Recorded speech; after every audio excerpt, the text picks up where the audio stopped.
16h20, c'est Virgile sur M.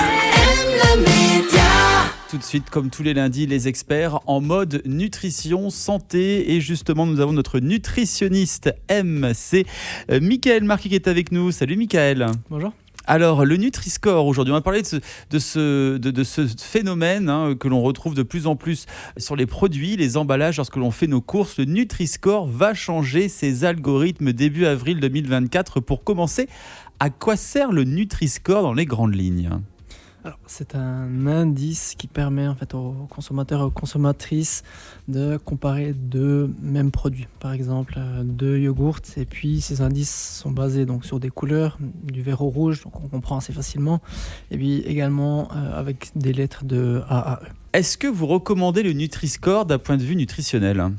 Alors, d'un point de vue nutritionnel, je prendrais déjà le Nutri-Score avec des pincettes. Pourquoi ? Parce que la base actuelle, c'est notamment par rapport aux calories, au sucre, aux matières grasses, mais il y a pas mal de facteurs qui ne sont pas pris en compte. Typiquement, tout ce qui est additif, de la provenance des aliments, mais également la qualité des matières grasses. Donc, c'est pas mal de facteurs qui doivent être également pris en compte, mais je dirais que pour une personne qui a vraiment peu de notions en alimentation, ça peut déjà être un bon indicatif de base.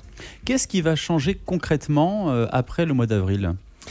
Donc le Nutri-Score a un petit peu entendu toutes les remarques qui a été fait contre cet indicatif, et ils vont justement mettre tous les produits édulcorés dans leur calculateur global. Il y aura aussi le taux de sel qui sera un petit peu adapté, les qualités des matières grasses, parce qu'effectivement certaines matières grasses sont plus intéressantes que d'autres.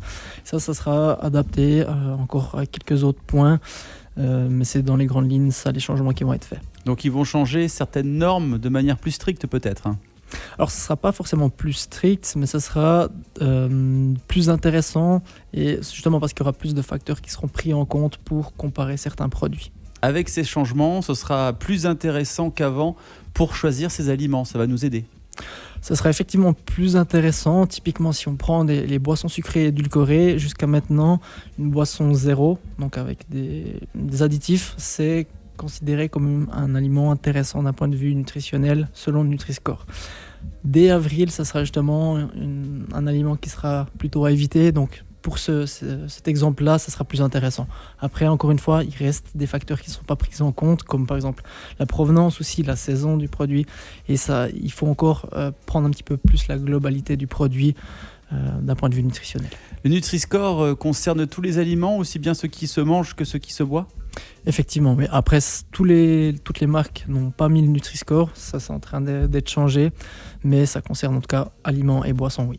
Donc vous l'avez compris, si vous faites vos courses, n'hésitez pas à jeter un œil sur les Nutri-Scores, sur les emballages. Merci beaucoup Michael Marquis. Je rappelle que vous êtes nutritionniste, expert en nutrition et diététique pour MM Nutrition. On vous souhaite une belle fin de journée, puis on se retrouve la semaine prochaine pour d'autres conseils santé. Merci, pareillement. M Média.